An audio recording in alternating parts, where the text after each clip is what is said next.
Hi, welcome to this episode of Black Beat Podcast, where we take an unapologetically Black approach to profiling the people, stories, and the significance to the connectivity and advancement of our community. Hi, my name is John Washington, and I'm the CEO and Editor-in-Chief of Flossin Media, and your host for each of these Black Beat podcasts. Today, I am honored to welcome a longtime local businessman, civil servant, and community organizer to the show today. James Taylor has served on the board of Parole and post-prison supervision and worked over 30 years in the banking industry in Portland, Oregon, where he was instrumental in the foundation of Albina Bank in the Seoul District. His later crowning achievement is the upcoming Vanport Music Festival, a tribute to the history of the lost city of Vanport, Oregon. International jazz industry all-stars include festival headliners and Queen of Percussion, Sheila E, who performed with the legendary Prince. We can't wait to hear more. So let's welcome Mr. Taylor today to Black Beat Podcast. What's going on, Mr. Taylor? How you doing today? Oh, pretty good, John. Thanks for having me on. Just a busy week leading up to next week's festival. So just trying to cross all the T's and dot all the I's. Bruh, I ain't envious of your situation right about now.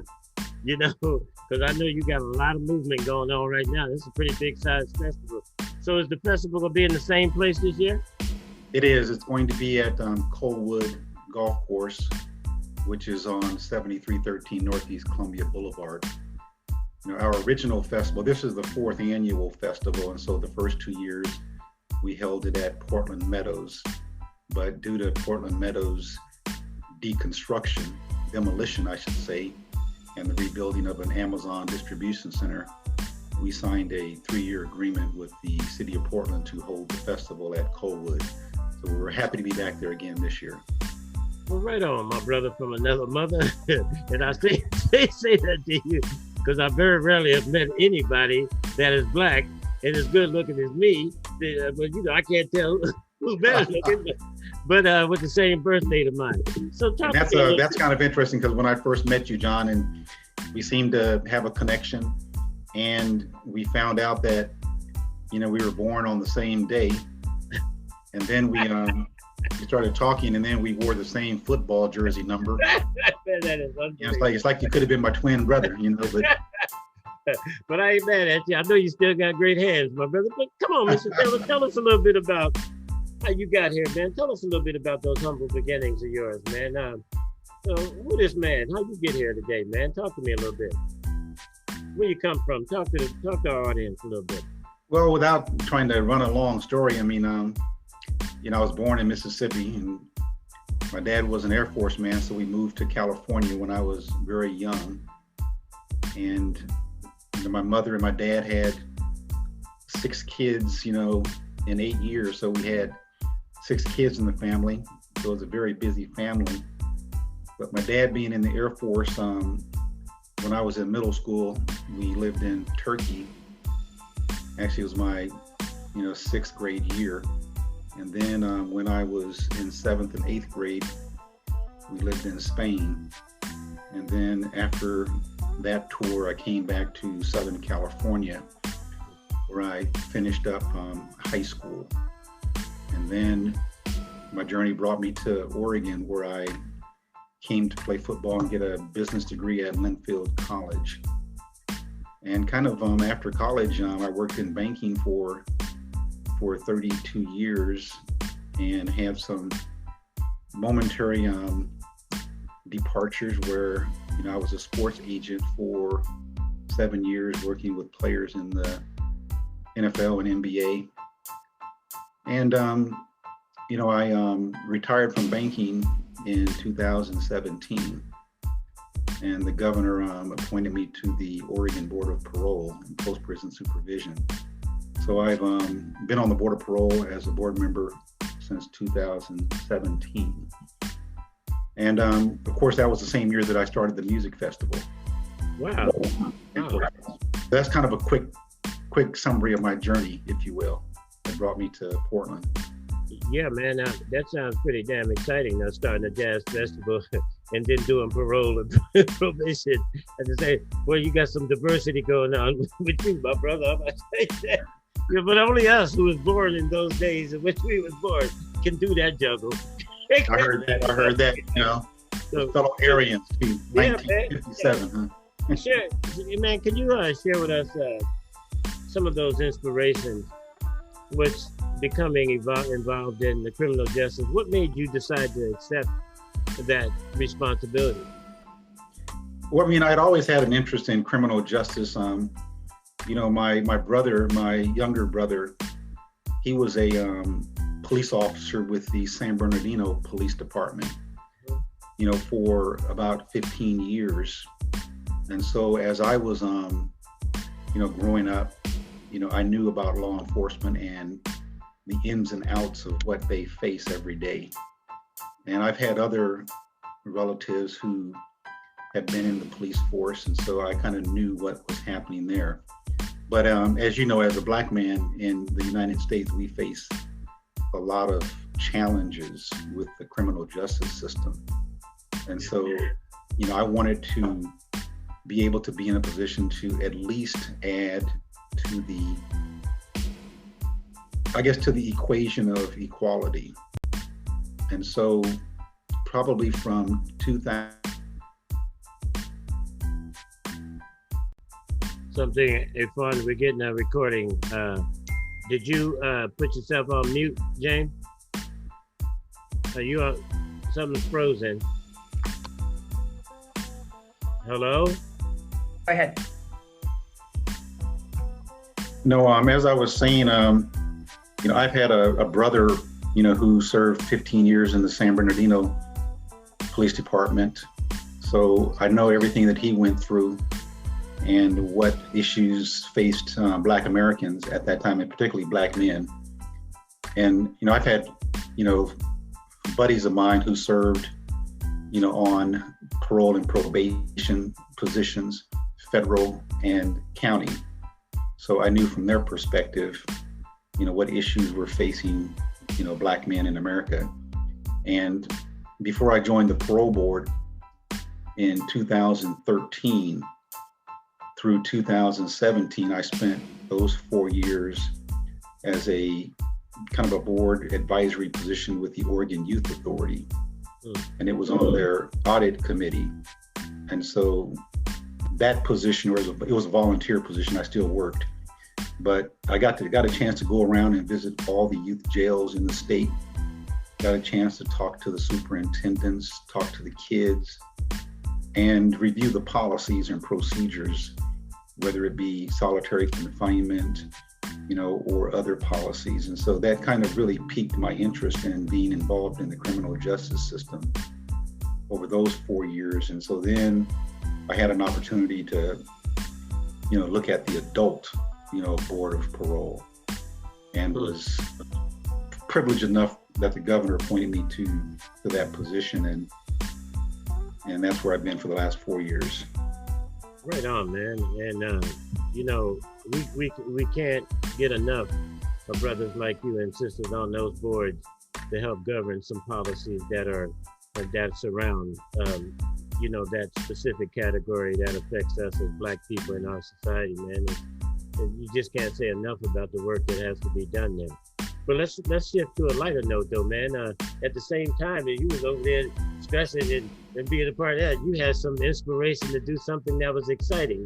What triggered that thought, man, for you to initiate that Vanport Jazz Festival? And I remember the last time we talked, man, you was talking about some things you did as a kid around this music thing. But share with us a little bit, share with the listeners a little bit about the festival.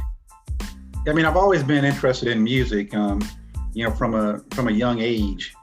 I mean, I remember when I was, and I won't go too long on this, but when I was living in Turkey, and, you know, the OJs came to the Officers Club to play a concert that night. And I was only about, you know, 10 years old, but my dad knew I was into music because, you know, they played all the records, just like all families do, play all the records around the house. And so he took me to the club that night and told me to kneel down behind the bar and don't let anybody see me. So I got to see the OJs in concert when I was about 11 years old, and that would have been showing my age, but that would have been 1968. The OJs were in Turkey at the NCO Club. Wow. And, you know, from there, when we moved to moved to Spain, you know, I joined a band and learned how to play the bass guitar. So we had a little band. And then when I came back to Southern California, you know, as a 10th grader, we formed a band in my neighborhood and had some really good musicians. You know, some of the musicians went on to play with people like Rick James and other people. And then when I came to college, you know, I had a little, just like a lot of guys, I had a part-time DJ gig.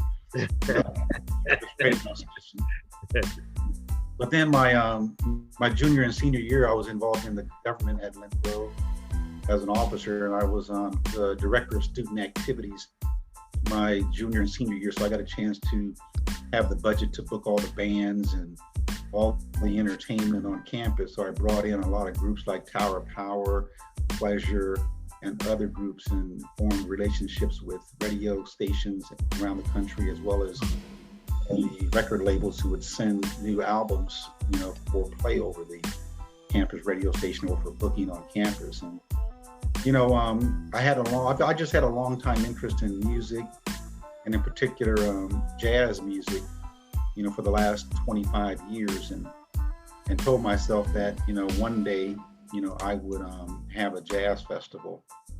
And the idea just kind of percolated there for many years. And 2016, it just seemed like the idea was, you know, had come to fruition. And it really kind of emanated from a quote that I saw online that says, on the other side of fear is success. And not to say that I've had tremendous success with the festival per se, but I think what I saw is that the fear of losing or not being successful at something is really what keeps people from being successful itself. And so you got to get over that fear and kind of move forward. And so that's what I did in 2017. I decided to move forward and tackle the Jazz Festival and learn, you know, as I go, you know, to make this thing a success. What was that like, bro? I mean, tell me. I mean, but you know, I always listen to those spiritual partners of mine, and they always say things like, well, you know, you want to talk about a bankrupt request to God is when you just ask for minimal. But when you ask for abundantly so, then God can hear you, right? So they don't be asking. But it seems like one of them dreams one of those things you asked for was quite a big one, man. I mean, when you think about, you know, all that it takes to put on a festival of the size, you know, what you're looking to do, and the enormousness of bringing the celebrity types and all this, man. What was that journey like? I mean, was it an easy place for you based on your past, or was there some trials and tribulations that you went through on the initial onset of you bringing this idea to fruition? Well, I think with any new venture, there's always trials that people go through. And, you know, I had never done a event on my own that was this size. You know, I was lucky enough to be part of an all-star game, an NBA all-star game in Nassau, Bahamas in 1986 that we put on, that had about 10,000 people come out to an outdoor stadium that we had erected a basketball court in. But the festival was a different animal. It's been challenges, you know, just logistics and, you know, marketing. You know, those things are always tough. I think there really hadn't been a jazz festival in Portland in quite a while, you know, since the Mount Hood Jazz Festival, in terms of an event that you had to go through to pay to attend. I mean, the Cathedral Jazz Festival is a successful jazz festival in North Portland that's put on by the Jazz Society of Oregon. And they do a very, very good job, but it's a free concert. And so there's not a lot of challenges to get people to come. But when you do a paid festival, you know, there's a lot more involved in it, a lot more marketing, enticement. And then when you're dealing with national and international artists, you know, to try to negotiate the prices that you can negotiate in order to make it fit within your budget, those are challenges. Yeah. And you know, you have to just build it's like any business, you have to build it year after year until you get to that point where it's successful.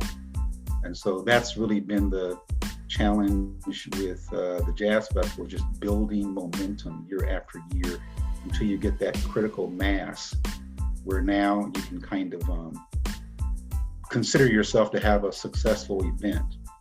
And I try to surround myself, you know, with people that had been in the music business that could counsel me, because I thought that was very important. If I don't know something, at least ask for advice.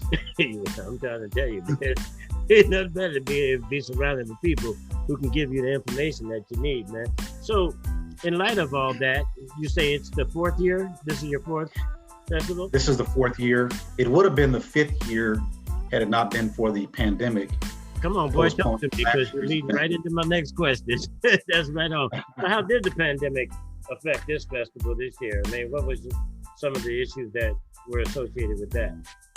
Well, with the we were going to have the August 2020 festival, but that was postponed, and we postponed it in March of 2020. And, you know, a lot of our patrons, they had already been to 3 of our festivals. And so, you know, even though we have a policy of no refunds, we were willing to give refunds to all of our customers because the pandemic was unforeseen. And even though we could have not done that, we offered refunds. And I would say that only, you know, about 20% of our patrons wanted a refund. The rest of them said, no, we'll wait and we'll stick with you and, you know, ride this out. And so that was a blessing there. And, you know, with 21, we really didn't know if we would be able to have, you know, our 2021 festival until about April, heading into May. And because we just wanted to see what the COVID numbers look like. Yeah. And so it's been a challenge in terms of marketing with that short notice, if you will, but we didn't want to go 2 years without a festival. Right. So that's been the challenge, you know, from a marketing perspective. Well, somebody wrote a phrase down somewhere, and they told me to ask you, discover the legacy experience, the revival. What does that mean to you? Yeah, discover the legacy experience, the revival. And really, that's very dear to my heart. And it means to, discover the legacy and experience the revival. The legacy is the city of Vanport. That's the name of the festival, and it was named after that city. And we want people to understand the challenges that Black Americans faced in coming to Portland in 1941, 42 to work in the shipyards of Portland. And then we still want them to discover the legacy of when the city of Vanport flooded in 1948. And even though there were white and Black people living in Vanport, it's important to understand that the city of Portland's Black population, as it is today, it started with the flood for the most part. And all those people had to move into the city of Portland. And we kind of know the history of what happened in terms of multiple moves from different neighborhoods after they, immigrated to the city. But also discovering the legacy means understanding that when Blacks came from the South, they brought a rich music history with them. And when the flood happened and they had to move into the city of Portland, over the coming years, that rich music history was born. They opened up clubs. You know, jazz musicians like Dizzy Gillespie, Thelonious Monk, Ella Fitzgerald, all of the great heavyweights came through Portland, you know, during the 50s. And they stayed in the homes of Black citizens because, of course, you know, Portland didn't allow Blacks to stay certain places, and so they couldn't stay in hotels. And so, just to make it short, we want people to discover the legacy that the citizens of Vanport brought with them, and that legacy still lives today. And that's when we talk about experience the revival. We want people to experience the revival of not only jazz music, but the legacy that Black people brought to Portland in particular. So that's important to the festival, and we try to drive that home every year. It's one thing to have a music festival, but to have a music festival with a meaning is really important to me. Right on, man. I do appreciate you sharing a little bit of that, you know, Taylor, with us on a little bit of the backdrop on some of this stuff, man. So tell me, man, so what's your artist gonna be? Who'd you bring in this year, man? Tell me a little bit about what that was like, and who you decided to bring in. Well, we always try to bring a collection of artists that complement one another. And, you know, we try to have some local artists also involved in the festival. And so we've got, we're gonna open up the day, you know, at 12 noon with a band, and it's not really an existing band. It was a band that we put together. It's a collection of artists, and we wanted to showcase in particular artists, you know, from Portland, young and old. And so you're gonna see some of the older jazz artists who've been around Portland for a while. You'll hear names like LaRonda Steele, you know, and Saida Wright. You'll hear young artists, you know, like Charlie Brown, like Noah Simpson, you know, like Shook Matthews. And so they're going to open up the day with an hour and a half set, and it's going to be some top-notch jazz. I mean, you will be surprised at the caliber of talent that these artists have. And then we're going to transition with our second act, which is Tahira Memory. She's the daughter of the late trumpeter and music producer Clara Memory. And, you know, Tahira is a rising star on the national jazz scene. She's played in Europe, you know, on tour. Matter of fact, she'll be playing at the Capitol Jazz Cruise this summer, you know, departing out of the East Coast. And the Capitol Jazz Festival, they've been around for like 28 years. So it's a major props for her. But then we're going to bring our headline artist, Marion Meadows, you know, a fantastic trumpeter. He's going to be followed by Grammy-nominated saxophonist Gerald Albright. Oh, man. Champagne Life. Sugar. Yeah. Everybody knows the Champagne Life, Mr. Albright.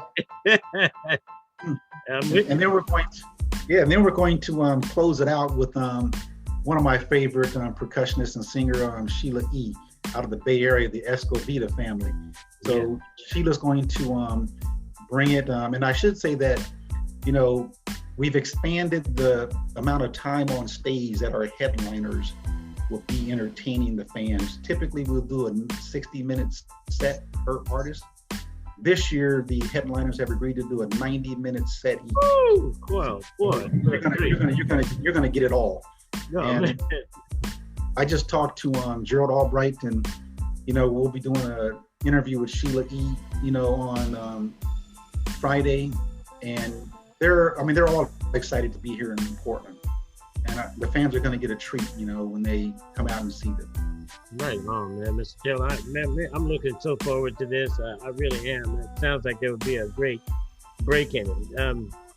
So, hey, man, on the sidebar, man, I mean, in light of, you know, Black Lives Matter and all that, I mean, what's been your thoughts about how things have been going since the advent of George Floyd and where we are right now today, man? What's your sense in relationship to music and corrections and all that? Hey, man, give us a little bit of insight, man, as to how you see the lay of the land these days. Well, that's a tough question. I mean, it's can go many different directions, but I think, from the criminal justice system, since the advent of, the Black Lives Matter movement, I've seen a lot of change in how we are amending our laws at the local level and the county level. I think at the state level, the legislators body has enacted some new laws which should benefit Black Americans. They have a caucus that's comprised of members of the Senate and the House called the Black, Indigenous, and People of Color Caucus. And so it's all of our Black senators and Black representatives and Hispanic and people of color. But they've been doing a great job of enacting new laws. And so I do think there's going to be some major changes, but it's honestly, with the government, it's a slow process to turn that big ship around. But I do see some progress. But as you know, John, it's tough when you have, when you're trying to make changes that are global changes. And you and I are old enough to have been through the civil rights era, where change has been, asked for, demanded, and still today, we haven't seen all the change.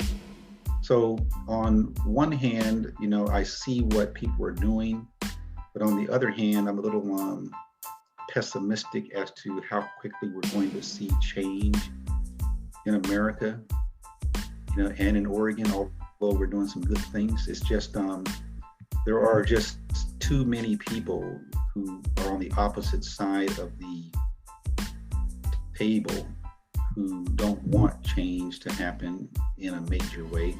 Yeah. And so that kind of bothers me, and it gives me hesitation. So I hope that answered your question. I know it was probably being I just wanted that question to be off the cuff, man, because as you were talking, I just was reflecting upon some of the historical advancements that we have, and with these jazz festivals and all the relevancy that is around people of color today. Just my hunch was that you had a view of, you had your finger on a little bit of the pulse of that, and I was just curious about what you thought about. Black Americans, in particular Black artists, they have been at the forefront of the civil rights movement. When Black musicians, played the Chitlin circuit. Yeah, I remember that one. They couldn't stay, they couldn't stay at, places, they couldn't eat at places. They faced discrimination and hardship. It was a tough road. And so to a certain degree, Black artists, they kind of, were every day, every night, every month, every year facing racist tension throughout America. And so when you have artists today who can travel and express themselves musically, they're very, very appreciative of the opportunity. But they are so well aware of, just like most Black Americans, well aware of the discrimination that we faced in America. But I would probably say musicians have faced the most, because they were out there every day, every night, trying to stay somewhere, trying to eat somewhere, and play somewhere. So yeah, we should owe our hats, or tip our hats, I should say, to we salute those Black artists. Right. And man, I know you said it earlier. I don't know what that backdrop is, the sound of that backdrop, but I know you said it earlier, but give us a little bit more of the logistics again, so our listeners can know when, where, how, all that kind of stuff, to get to this most important event this year that will allow us some opportunity to come out and mix and mingle and have all that social distancing and all that what we need to be able to get down and have a good day and a good time and a good weekend. So share with us a little bit about where we need to come, go, what we need to wear, how we need to do this. Well, first of all, we want you to come wearing your festival wear, whatever you wear when you go out to a summer gathering to have fun. The festival is going to be at Colwood Golf Course, which is roughly on 73rd and Northeast Columbia Boulevard. It will start, the music starts at 12 noon. The gates open at 10:30 a.m. You can get your tickets at vanportjazzfestival.com. That's our website. So just like the name of the festival, vanportjazzfestival.com, you can get festival information and just click tickets. It'll take you directly to the ticket site. I will say that our VIP tickets, we had approximately 500 VIP tickets for sale, and checking this morning, we have approximately 20 left. So we don't have many VIP tickets left, but we have plenty of general admission tickets. And so we want you to come out, and we've got fans that fly in from Philadelphia, Arizona, California, Las Vegas, all over the country. They're starting to fly in for the festival. Seattle, Tacoma, of course, they're coming big time. So we want Portland to show up and show out. Yes, sir. We have food carts, food vendors. We have, spirits. Some of our hosts this year will be Tito's Vodka, Don Julio Tequila, Bullet Bourbon. Stoller Wines will be serving a selection of all their wines. Crown Royal is part of our selection. Woo! We'll have good beers. So we've got plenty of spirits, plenty of beer, plenty of wine, good food, and most of all, great music. I mean, Gerald Albright, he can't wait to see you. Sheila E wants to, dance with you. Marion Meadows, To Hear a Memory. So come out and join us, for the 4th annual Vanport Jazz Festival. Tickets at vanportjazzfestival.com. You need to set about 4 of them VIP tickets aside for Mr. Washington there, so I can make sure I can get my deal in on this here. And hey, Mr. Taylor, man, this has been, bro, this morning I started out, it was a highlight, and we met with the federal delegates and the delegates, and and we got to talking a little bit about the different pathways of how do we affect and move a community from a blighted position to a place of empowerment, dignity, self-respect, and where there's always money, there's always this thought that money is going to be the fixer of all those things. But we come to realize that we have a lot more intersections than just money we got to deal with. And so, man, I am so proud of the work that you're doing and trying to mitigate some of those intersections so that we can get into those intersections and get through them and get to where we need to be going, man. So much respect to you, Mr. Taylor, and thank you for being a part of my podcast today. Where we take pride in improving people's perceptions of their capabilities, their significance, and their influence in their communities and in their families and in themselves.